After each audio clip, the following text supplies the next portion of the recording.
మొన్న 4వ తేదీన 4/7/2026 మన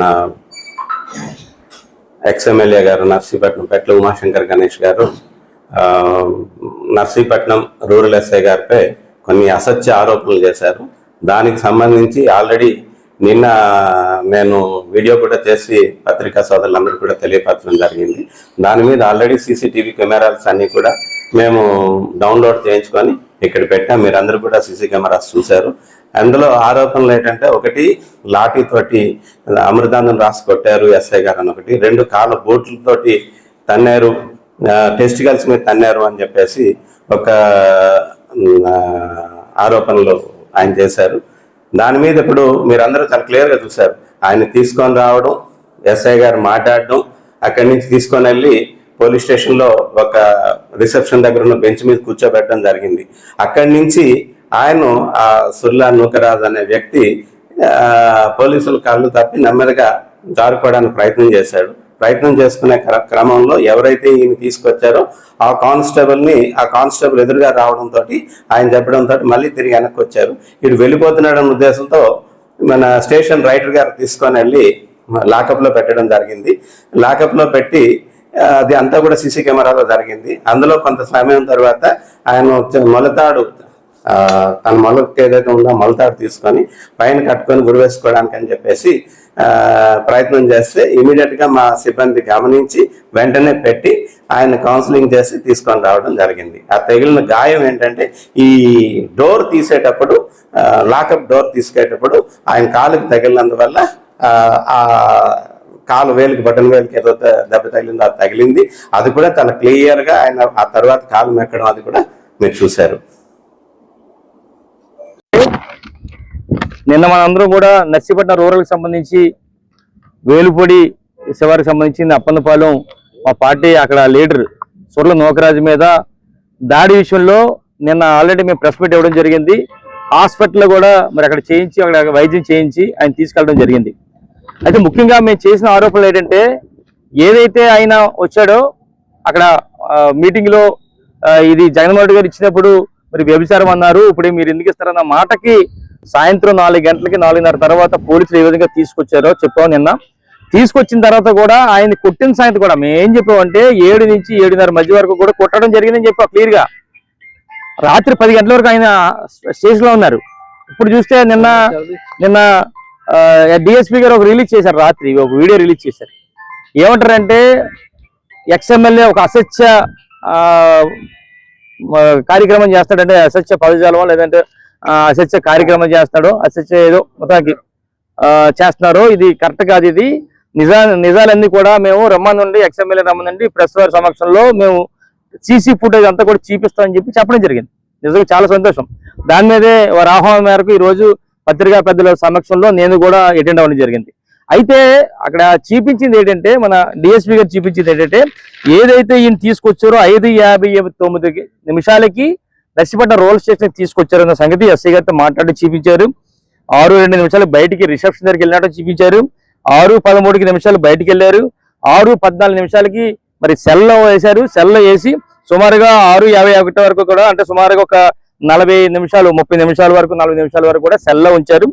సెల్లో ఆయన ఈ మొలతాడు తీసుకొని ఊరేసుకుంటున్న సమయంలో, అంటే ఈ బాధ బాధించలాగా ఆయన అప్పటికే తిట్టిన తిట్లు అన్ని కూడా బయటికి రాలేదు. వాల్యూమ్ అది కూడా అడిగిన డిఎస్పీ గారిని, సార్ వాయిస్ వాల్యూమ్ ఉంటుంది సార్, పెట్టండి సార్ అది, మరి ఏమన్నారు, ఎస్ఐ గారు ఏం మాట్లాడారు, లోపల సెల్లో మీరు ఏం మాట్లాడారు అనేది తెలియాలంటే వాల్యూమ్ పనిచేయట్లేదు అన్నారు.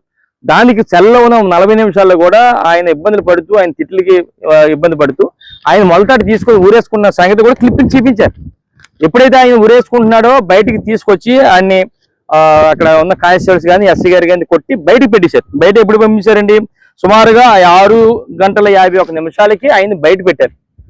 మేము అక్కడ వరకు చూపించారు డిఎస్పీ గారు. మేమేమంటున్నామంటే 7:30 తర్వాత కుట్టారు ఆయన్ని.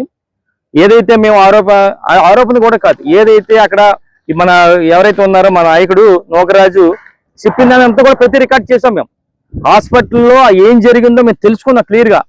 అవన్నీ కూడా వీడియో ద్వారా పత్రిక పెద్దల ద్వారా తీసుకున్నాం. ఆయన చెప్పిన ప్రతిదీ కూడా ఆయన చెప్పింది ఏంటంటే, ఒక కర్రకి జండు బాబు రాసి కొట్టారనేది చెప్పడం జరిగింది. బీర్జాల మీద తన్నారని చెప్పి చెప్పడం జరిగింది. ఎన్ని కూడా చెప్పిన దాని మీదే మేము ప్రెస్ కి రిలీజ్ చేసాం సంగతి మీ ద్వారా తెలియపరుస్తాం. మేమేమన్నామంటే 7:30 తర్వాత కొట్టారు. ఇప్పుడు డిఎస్పీ గారిని అది చెప్పాం, సార్ మీరు 6:54 వరకు చూపించారు సీసీ ఫుటేజ్. మాకు కావాల్సింది 6:50 నుంచి రాత్రి 10 గంటల వరకు కూడా ఆయన అక్కడే ఉన్నాడు. 10 గంటల వరకు కూడా సీసీ ఫుటేజ్ అడిగాం. ఆయన ఏమంటారంటే లేదంటారు, ఇక్కడ లేదు, మళ్ళీ ఎస్పీ గారు ఆఫీస్కి తేవాలంటారు. నాకు ఆశ్చర్యంగా అందదు, ఎందుకంటే ప్రతి సీసీ ఫుటేజ్ ప్రతి నిమిషం కూడా ఇక్కడ రికార్డ్ అవుద్ది. నర్సీపట్నం రోల్ స్టేషన్ కానీ ఎక్కడైనా సరే రికార్డ్ అవుద్ది. వీళ్ళు కావాల్సింది ఏంటంటే అక్కడ లాగిన్ ఏదో ఉండొచ్చు ఎస్పీ గారి ఆఫీసులో, డిఎస్పీ గారు లాగిన్ అడిగితే 1 నిమిషాలు ఇస్తారు లాగిన్. తీసుకుని 6:54 నుంచి 10 వరకు ఏం చేయాలి, ఇప్పుడు మీ సమక్షంలో చూపించాలి కదా. అంటే 6:54 ఎందుకు క్లోజ్ చేశారు మాకు అర్థం కావట్లేదు. కంటిన్యూగా ఎందుకు చూపించట్లేదు? 10 గంటల వరకు చూపిస్తే ఈ రోజు క్లియర్ అయిపోయింది. దీన్ని మళ్ళీ పెంచేలా కార్యక్రమం. అందుకనే డిఎస్పీ గారిని మళ్ళీ రిక్వెస్ట్ చేశాను, మీరు ఎప్పుడైతే మీరు 6:54 నుంచి 10 గంటల వరకు ఉన్న ఫుటేజ్ మాకు చూపించండి, పత్రికా పెద్దలు అందరికీ వెళ్ళండి, మళ్ళీ మేము వస్తామని చెప్పు. ఎందుకంటే జరిగిన సంఘటన అంతా కూడా ఆ మధ్యలో జరిగింది.